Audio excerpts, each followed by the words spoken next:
Are you looking to create a new HMO from scratch from an existing standard property?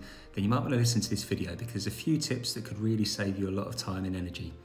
Now, the first thing to consider really is the parking. Now, if you've got a larger HMO, for example, and the council want you to do a parking report as part of the planning, you may need to visit the property at several times throughout the day.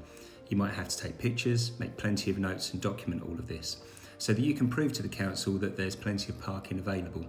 And remember, every city council's guidelines might be different in terms of the parking requirements for that type of HMO.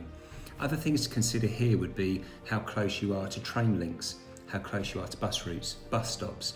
Do you have bike racks in the garden, for example? This can all change how many spaces are needed for that type of property based on your proximity to these other things. The second tip is to look at the HMO guidelines. Now, I would say as a bonus tip, it's well worth exploring this by downloading the HMO guidelines for the jurisdiction that you're looking to buy the property in, or that you're looking to create the HMO in, because that will give you a breakdown as to what the minimums are, what the maximums are, the requirement for sprinkler systems or fire systems, etc. Now, as part of that, what you really need to consider is that for the type of property that you're creating, do you have, first of all, enough bathrooms to service that many people? Are the bedrooms, especially if you're creating bedrooms, of at least the minimum size of the area? In Newport, it's 6.51 metres squared. And the third thing on that is, do you have enough communal space?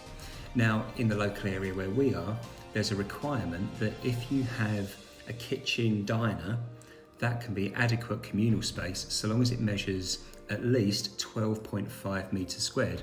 If it does, then you've got plenty of space to be able to utilise that to make it lawful. So it's well worth considering some of these things. Now, I hope you found these tips useful. Obviously, if you're creating an HMO, make sure that you have everything there. Make sure that the correct planning and the correct use is in place as well. And ultimately, also make sure that you're working with the right lenders for these type of deals.